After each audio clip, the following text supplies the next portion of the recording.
Okay, well, I guess there's always a time where we begin to remember that we are somebody.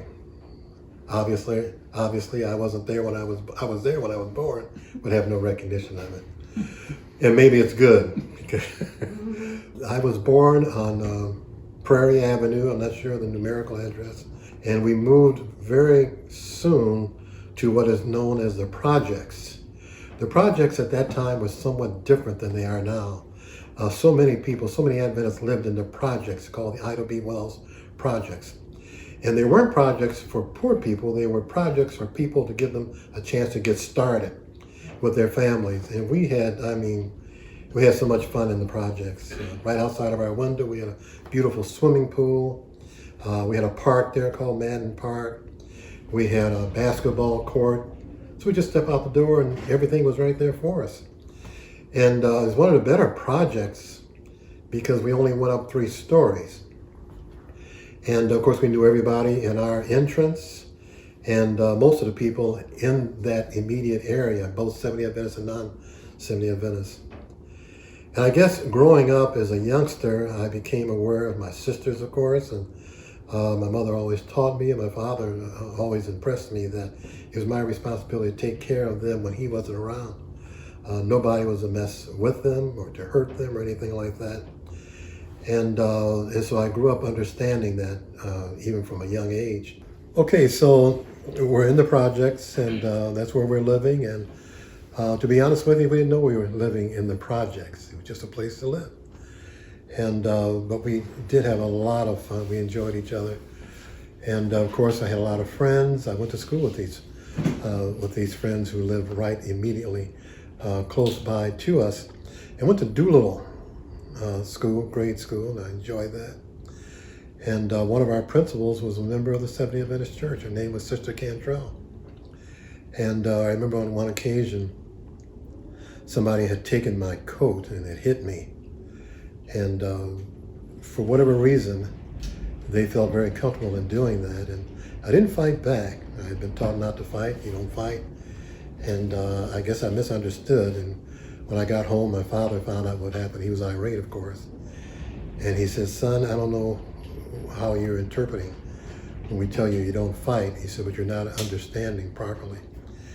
And so when he got through talking to me, of course, I couldn't wait to get back to school because the fellow was smaller than I was. And I couldn't wait until school was out. And I started telling some of my friends, you need to come outside and something's going to happen. And so obviously we had a fight. It wasn't much of a fight because I'd been given permission from my father to do what it was necessary to make wrong right. But the problem was that the boy's mother came up to school and told the principal what had happened. She didn't know that Sister Cantrell was a close friend of my mother's. And of course she found out how it happened, what precipitated and everything, and it was not an issue. She worked it out. But I never had another fight after that, by the way. It was not necessary in grade school. But one of the things I do remember happening that was tragic in my life, and I guess it added reality to life. We had a crossing guard who was just as nice as she could be. Every morning she would greet us as we crossed over a street called South Park. And she was just as pleasant as she could be, always nice, always asking if we do our homework, how was school, how's mom doing, and they knew the family and what have you. And one day when I got home, she wasn't there at the crossing place where we crossed over. When I got home, my mother told me she had been hit by a car and died. And I guess that's the first pain I'd ever felt regarding death and understanding what death really was.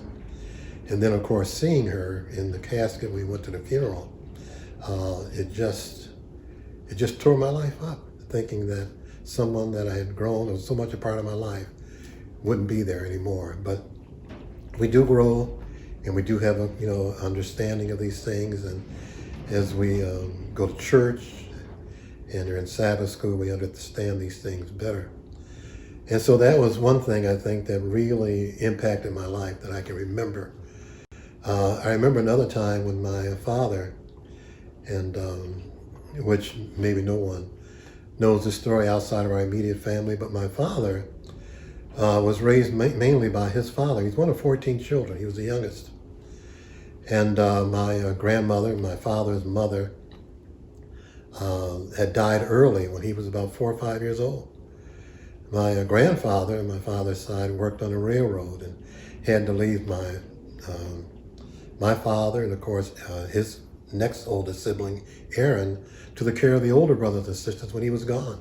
And they did a good job, but they married and left home and went to different places. They lived in a place called Conneaut, Ohio.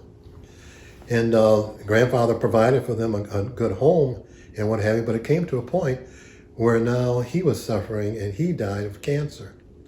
At that point, there was only one child, 2 children home, and that was my aunt, we called her Aunt Banny. Her name was Savannah, and my father's brother, Aaron. And she had decided that she was going to get married, and her husband wanted to move to Chicago, which they did, and left my father there to fend for himself with the house. And he did the best he could. He tried to go to school. It made it difficult. And you can cut it. So I'm thinking back now to what my father had to go through. His brother was older than he was. And he went off to live with his older brother. And my dad tried to go to high school. And he loved to run. He was fast. I didn't realize how fast he was until I raced him as an adult. And my dad is 20-some years older than I am. And we were in Ogden Park. And we raced, and he beat me.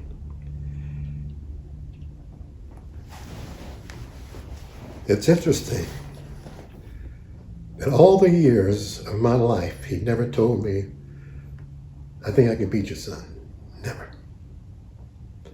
I ran track in high school in Chicago, which is very competitive, very successful. Ran track in the community, very successful. But Dad, my father never told me, I think I can beat you running. And it was only until over in Ogden Park, some of the other kids didn't realize he was as good a baseball player as he was. Switch it, what have you. And running to first base, and they said, oh, he's fast.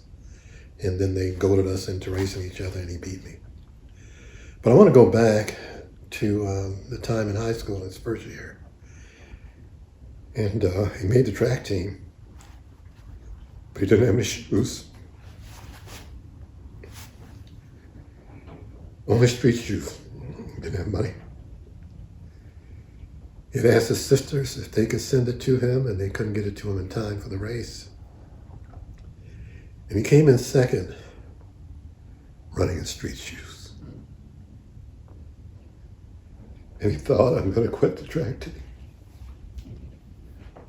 I've got to concentrate on taking care of myself.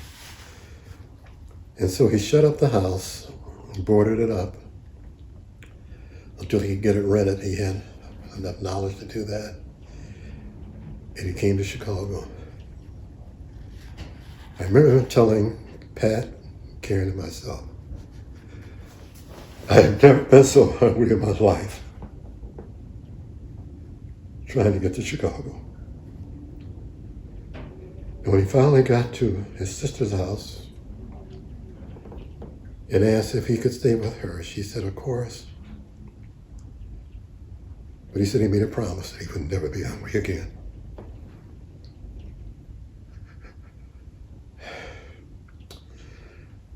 Aunt Banny and her husband didn't get along very well. He drove a streetcar, a very tall fellow, about 6'5". And so my father felt he had to leave. He didn't want to be a hindrance. And so he got a job working for the YMCA, waiting tables. It wasn't enough, so he shined shoes in the evening. And over time, he met a young lady. And he became very serious with her. And they had a baby. And he wanted to marry her and asked her if she would marry him. They got married first. No, Oh. No, her name was Frances. Oh. And when he asked her to marry him, she said she didn't want to get married. She didn't want a baby. So when the baby was born, she said, "You take care of him." And so my father asked the lady where he was boarding if she would help him raise his son. And she said she would. She told him she admired him. And so he paid her to help him take care of her. Now, growing up, we didn't know that this baby was our brother. He was older, of course, than we were. We thought he was our cousin. His name was Eugene Anderson. And my father chose, and my mother chose to keep him separate from us because, first of all, he didn't want to have to explain to my mother's father how the child came about. He thought that would be devastating. But the other thing was, he knew he had to keep us apart because the environment which he would grow up in would be a little different from the Christian environment we would be growing up in. He did his best. And but thinking of him as our cousin, not knowing any different, and having another cousin named Frank, we called him Brother, and we just had fun. Brother grew up in the streets. He was the son of one of my father's brothers. He was very streetwise, and he influenced Eugene a lot. My father did the best he could to keep them separate, but he knew Gene needed somebody to grow up with. Brother was a pool shark. As a teenager, he would go up on 47th Street and make money shooting pool. Gene was never as good as he was. Brother was also a hustler. But to sit down and talk with him, he was just the nicest guy you could ever meet. He played the piano, he played the boogie woogie on the piano like nobody could play. And he would make my mother laugh when he would start off with what sounded like a Christian song, and then he would play the boogie woogie. She would tease her, he loved teasing her. And what had happened to Brother, I should mention this, because as a youngster, I think he was 6 or 7 years old, sitting on a curb with a friend, he was run over by a car and it broke his leg. In order to repair the leg, it was shorter than his other leg. So he could never run with the other kids. He could never do the things that the other kids were doing. And he was always, of course, feeling less than anybody else. So the things that he did participate in, he became the best at it. But whenever we knew that Brother and Gene were coming over, we were always happy because we looked forward to the things that they would do and the challenges and all these things that they would present to us and what have you. But they were always cousins. We never knew that Gene was our brother. When Gene got through high school, my father took him down to the Army and signed him up for the Army. He said, I can't spend as much time with you as I'd like to, but I think the Army will help make you a man. And Gene didn't resist. He knew his father loved him. He knew my dad loved him. And he went into the tank division. I remember him sending pictures home of, he was stationed up in Alaska, and he said, one picture was labeled, "Oops."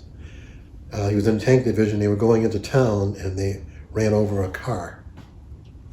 And there you saw the picture of the tank on top of the car. And he said, his statement was, obviously you don't get medals for doing this. And so we laughed about that. And when Gene came out, he got out of the service. My father encouraged him to distance himself from Brother, because Brother drank a lot. And he did. He moved to Kansas, got a job, got married, and had a daughter. And it wasn't until he came to visit one weekend when he came in. Of course, he hugged us. He always, of course, knew that he was our brother, but we didn't. And he whispered, my father whispered to me and said, "Say hello to your brother." And I said, "Who?" He said, "I'll tell you later. Gene is your brother." And it didn't really register because it was just going from all of a sudden. And I realized at that time he wanted to get the two of us together, separate from the family, so that Gene could understand that now for the first time I understood he was my brother. But it didn't happen at that time. We were always together with everybody else. And my father told me one time when we were driving somewhere, and he told me the whole story and what had happened. But he was never ashamed of him, but he didn't raise us with him or didn't raise him with us. And he always told me he didn't know whether that was right or whether it was wrong, but he thought it was the most efficient thing to do so that we could not be influenced by some of the things that Gene would have been doing out in the streets from time to time. But I had another set of cousins that we were raised as cousins because we were cousins, but I always thought about them as brothers. And that would have been Irwin, Winton, Nathan, Hank, and of course Pete, who of course came along later. I was adult when I was introduced to Pete. But Winton, I guess, was the closest to me because he was the closest in age. And when I think of Winton, I think of really someone who was my brother from my point of view. And so I was never lacking a brother because anything that I would have wanted from a brother, Winton provided. When my precious daughter was born and we knew that something was wrong, Winton was there to say, come on, I'm going to go with you. It was the second day, I think. Took time out of his day to say, I'd like to go and see the baby. When I was a child in kindergarten. And my mother was upstairs with the other children in the senior classes. In kindergarten and primary probably would let out. For some reason I would cry. But Winton would always be there to take me upstairs to my mom. I think of so many times when he was there. When he practiced for the choir at our church choir, which was an awesome choir, it was a Mackenzie choir. Irwin and Betty were in that choir, and fine musicians, and Winton sang with them, but he would always stop by the house. Ronnie, come on, you want to go? I must have been 14, 13. What am I doing in there with these adults and young teenagers? But he was never ashamed to say, come on, man, let's go. Whenever we wanted to go somewhere and I couldn't go by myself, Winton would always say, hey, I'll go with you, let's go. And we were just like brothers to me. So I never once in my life felt that I didn't have a brother.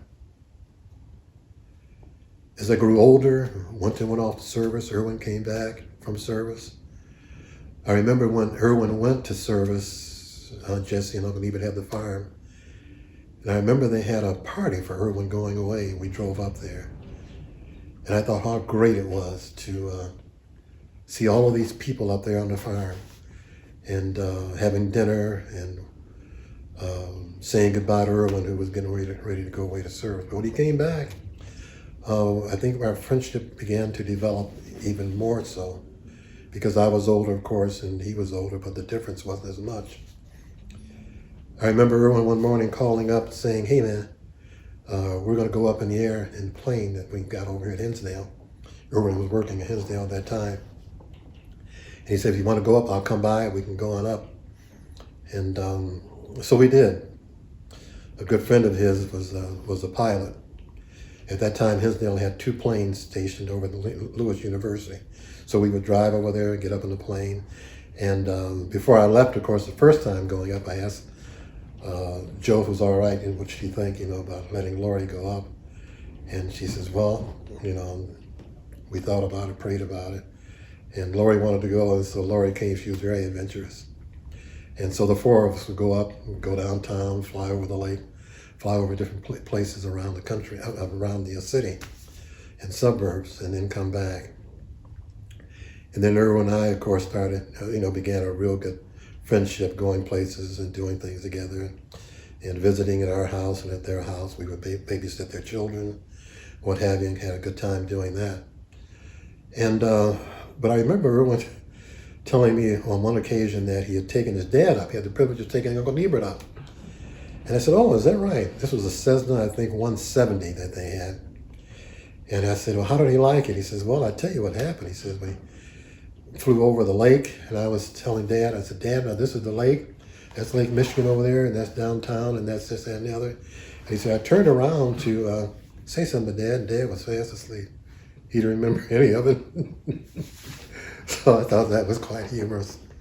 But we always had a good relationship. And there were times when I would speak at Hinsdale, and times when I was proud to hear Erwin doing things over there. He was an elder, and I was an elder at Shiloh. He was an elder at Hinsdale, so our paths always crossed. I remember when Betty was very sick, and we had gone to see her, and she asked Joe and I to do something for her that she thought was very precious to her. And she said, "If I should pass," she said, "I'm asking if you would, as best you can, to look out for Carla." It was her daughter. And she felt that Danny could take care of himself. But she had a strong, strong desire to make sure that everything was okay. And of course, we promised that. And you never know why a person is asking you that. But there was a time when Carla was, and of course we always interacted because we were all family. But there was a time when when Carla was pregnant and just had the baby. It was a difficult time for her. And the occasion arose where we could open up the house for Carla to come and stay with us during Christmas. And I thought back, somehow Betty saw that time. I don't know how, but she must have. Because the timing was just perfect, and we enjoyed her, and she enjoyed being there with the baby. And we had a good time during those times. But just recounting those times, I remember being on the farm and up in Michigan, which was just awesome. To be able to get up in the morning to the smell of breakfast. Who could cook breakfast like Aunt Jessie? It was just unbelievable. And it was always early because we had to get out into the field. So you had biscuits, you had jam that she had canned. There were sometimes I remember having chicken for breakfast. Wow, I never had that before. And she cooked chicken like nobody else could cook chicken. But it was always a full meal. It was wonderful. Fried apples, scrambled eggs.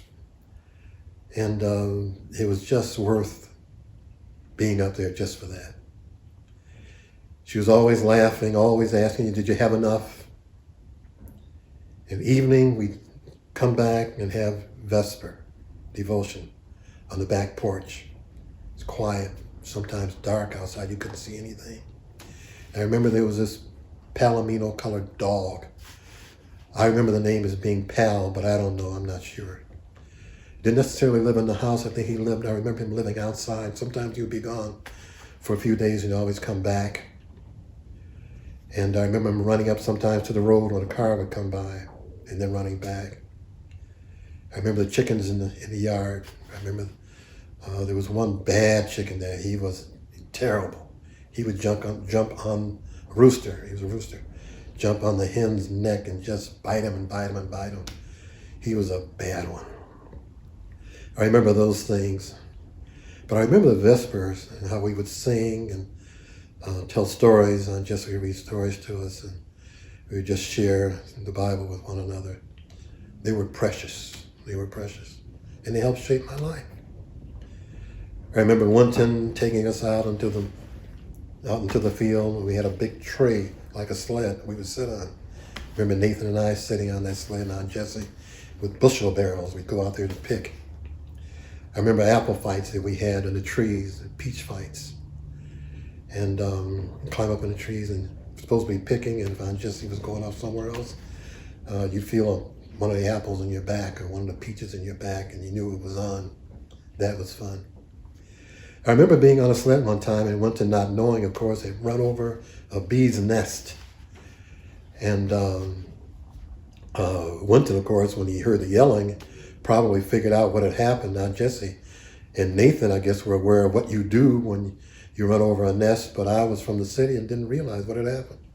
It took me a little while to get my bearing, but by that time I had been stung numerous times. And Aunt Jessie, of course, she kind of chuckled to think that I was surprised at what a bee could do to you. But I remember putting calamine lotion on me and nursing me back to health. But all these blisters, came on my face. So I remember that. I remember going out to work on other farms picking berries. And I remember Aunt Rachel would join us sometimes, and I see how many carts or quarts they could pick, and they go into cartons, and then they would go on the truck. And I said, oh, wow, I could do that. And I thought, I can outpick everybody here. It didn't take long to realize. And Aunt Jessie had filled up her cartons, or whatever they were, and had taken them to the tractor and set them on the tractor, and come back and had done another one, and had come back and done another one. And then I would go thinking I finished before everybody else, and putting my one up there, and the guy would give you a chip or whatever it was to identify it. Aunt Jessie already had 4 or 5 of them. And I thought, oh my goodness, welcome to farming, But those were just precious times. I remember also getting on the tractor. I guess we got on the tractor. And going into town. And in town there, on Wednesday nights, I think it was, all of the people would come together, and they would have, the stores would be open for sandwiches and things like that, and they would have a big screen there somehow, and they would show movies. And of course, Winton was there for a while to get me acclimated and make sure I was all right. He would disappear with his friends, of course, that he was going to school with, or that he knew, or what have you.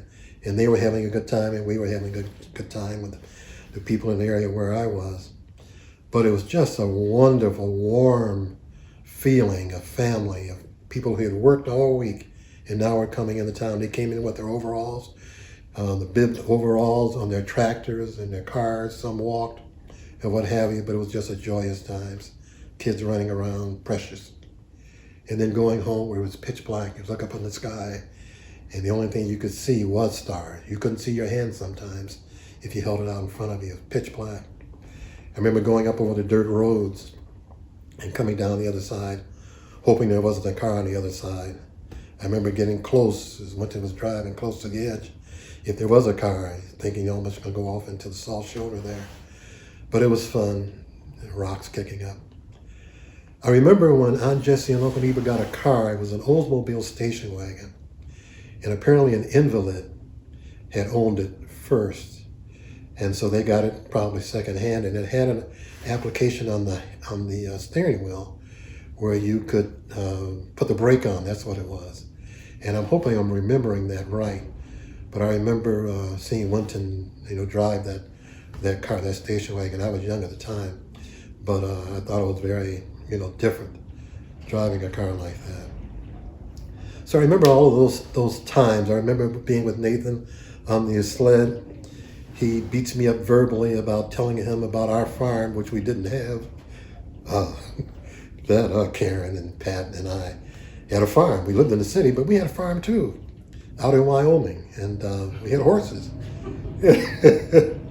And I guess the more Nathan believed it, the more it encouraged me to build this story of roping horses and all of these things that I'd seen in cowboy movies. And he would sit intently and listen to these stories.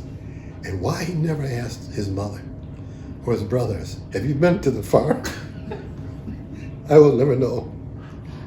And I guess I had forgotten about it until he told me, man, you were telling me this, and you were telling me that. All these lies. And I guess the only thing I can think of was to say, but I think it helped you grow and mature. What a mess.